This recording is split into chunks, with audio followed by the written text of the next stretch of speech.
Gender Equality Index is a synthetic measure of gender equality that it's easy to understand and easy to communicate. It includes 6 core domains which are very relevant in the European context.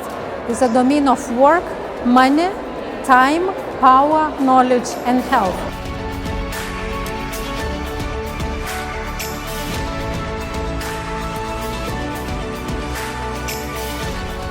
Gender equality is one of our biggest priorities.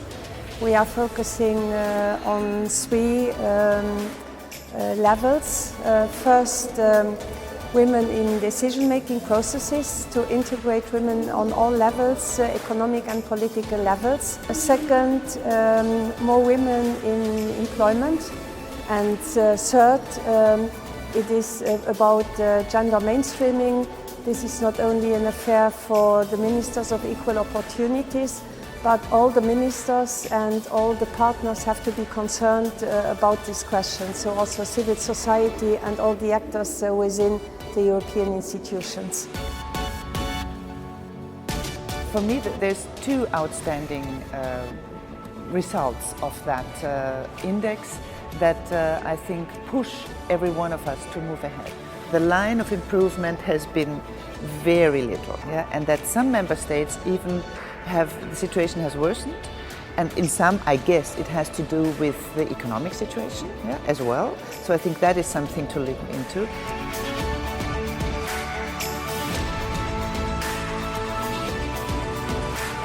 It serves my country in 2 ways. First of all, it's a way to reward policy actions. And secondly, it can help in terms of designing future policy measures so that they are more targeted to real needs.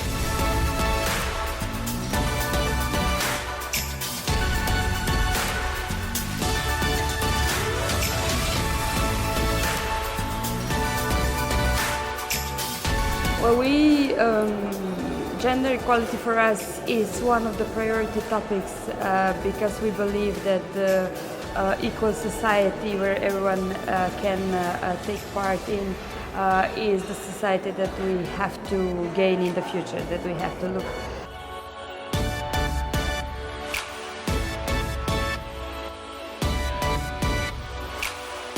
Are looking to improve the parental leave we have. We also, from the beginning of the next month, the new legislation is introduced in duty, and we are also making a legislation, or we are preparing the legislation for equal pay, for more equal pay between men and women.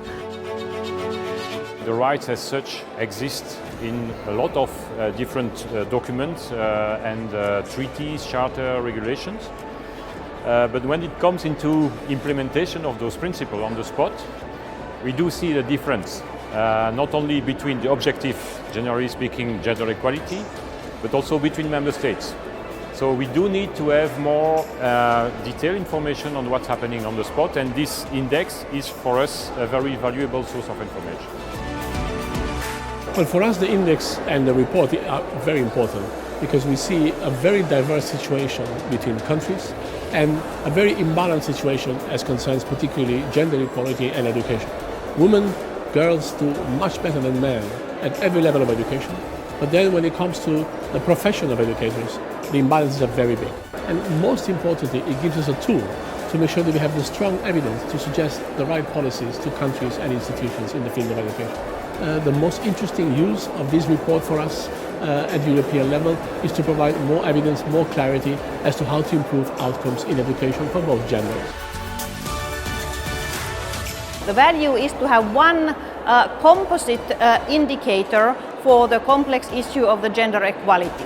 It brings together different areas from the work, money, time, and puts those complex correlations together in a simple way, and that helps us to explain to the policymakers the importance of the gender equality. The most important benefit is that it will help us define the priorities in the areas we need to work on. The index clearly shows that there is a very big inequality still today between men and women, and that women are half equal, if I may say, to men in Europe today.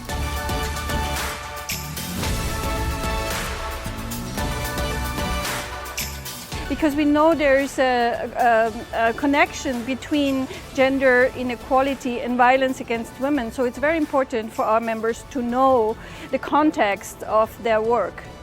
And we are doing a report on the services for survivors of violence, and we will take the index information into this report and into our research on the availability of services in the different countries.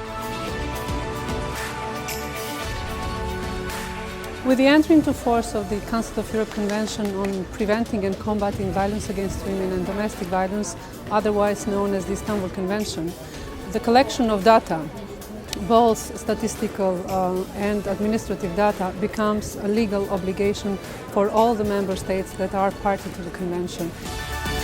Because also it helps us as ministers working in this area of policy to convince our cabinet colleagues and especially the Minister for Finance that we need more funding in this area because of what we can present